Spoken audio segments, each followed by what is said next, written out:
Fala, meus otakus e otaquinhas, beleza? Bem-vindos para mais um vídeo. Aqui quem está falando é Genildo do canal Gênio do Geek.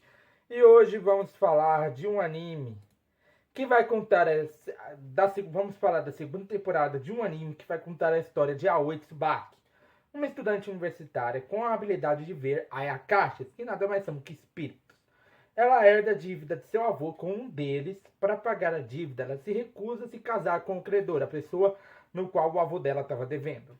Ela herda a dívida de seu avô com um deles. Para pagar a dívida, ela se recusa a se casar com o credor e, em vez disso, ela decide trabalhar no restaurante, né, na hospedaria, e ela tinha criado um restaurante que estava dentro da hospedaria Tendinha, pertencente ao Ayakashi, para quitar o débito.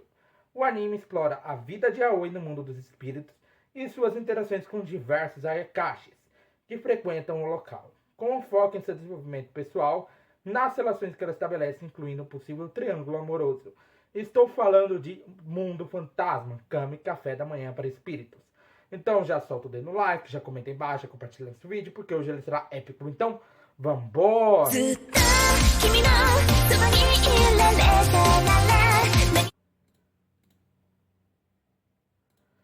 Bom, galera, nesse episódio nós vemos que a Aoi, né, no episódio passado, ela tinha conhecido o Taketio, que era uma pessoa que vinha de uma família um pouco mais nobre, que seria a família do rei dos yokais, né? Só que, né, o Taketio, ele tinha ido para aquela pousada na onde a Aoi estava hospedada por conta de tudo que estava acontecendo com o Odana, né? Então, ela tinha conhecido o Taketio, que não gosta muito de comer, né? Ela tenta ver, saber o que ele gosta, o que ele não gosta, mas ele sempre acaba fugindo dela, mas ele tenta se esconder dela, ela sempre acaba achando ele, e ela acaba falando o seu nome completo. Ele pergunta o nome dela, e ela acaba falando que é a Aoi Tana, né? E com isso, ele acaba falando ela fala o sobrenome dela, que é o mesmo do Shiro, que seria o avô dela. E ele revela isso, e ela revela isso a ele, que fica completamente, ela revela que ela é neta do próprio Shiro, né? E ele fica completamente surpreso com a notícia, né? E acaba mostrando um livro ilustrado que conta as histórias das aventuras do avô dela dentro do mundo dos yokais, né? Dentro do mundo dos ayakashis. Que ela poderia, e ela fala que ele poderia comer a mesma comida que o Shiro comia. Ele pergunta se ele fizesse isso, se ele comesse a mesma comida que o Shiro comia, ele iria ficar forte como o próprio Shiro, porque o Shiro já era muito forte. As pessoas tinham pessoas que adoravam ele, tinham pessoas que odiavam ele, né? E por conta disso, ele podia, com o poder e tudo que ele tinha ali dentro do mundo dos Ayakashas, toda a popularidade que ele tinha, ele podia mudar as coisas que estavam acontecendo ali dentro, né?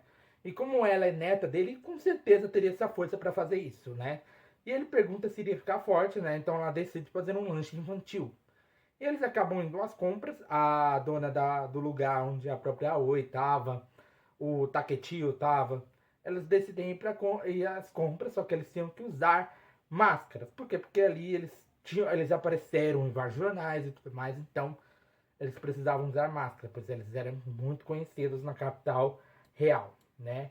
O próprio Taketio fica muito maravilhado com a cidade, porque eles estavam passando meio que de barco, né? Ele fica completamente maravilhado com a vista, com a cidade, porque ele nunca tinha andado por ali para chegar no lugar, né? Ele fala que adora tangerina, né? Quando eles estavam fazendo compras, né? Ele fala que adora tangerina porque durante o inverno o seu avô acabava dando tangerina para ele.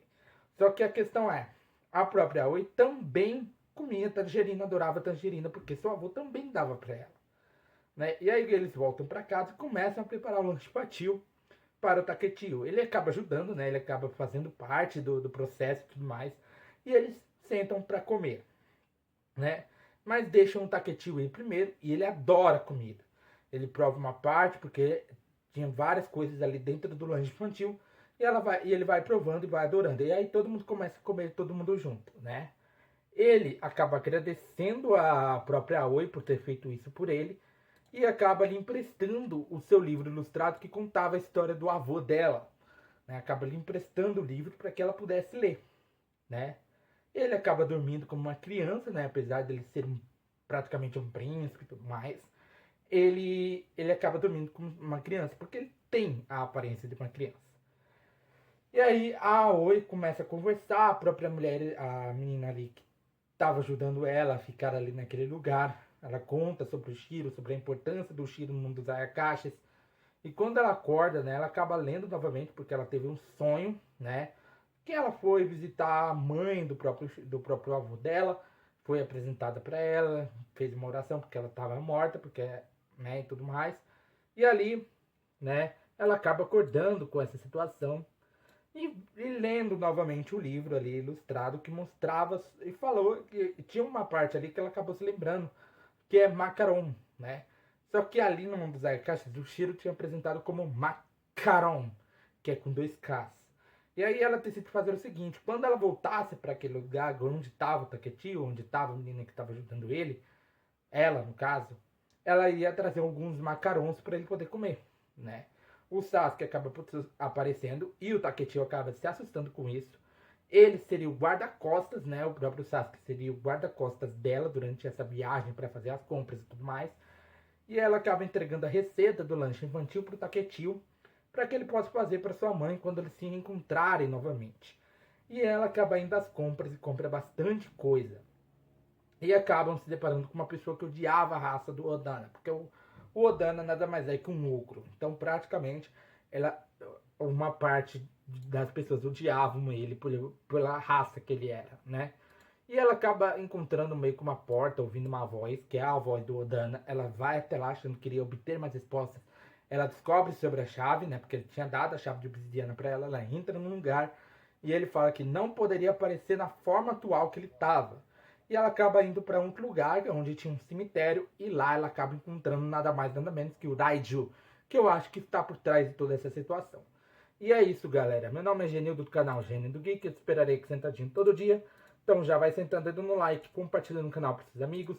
Aproveita, aperta o botão do inscreva-se, o botão do sininho. Arigatou e sayonara.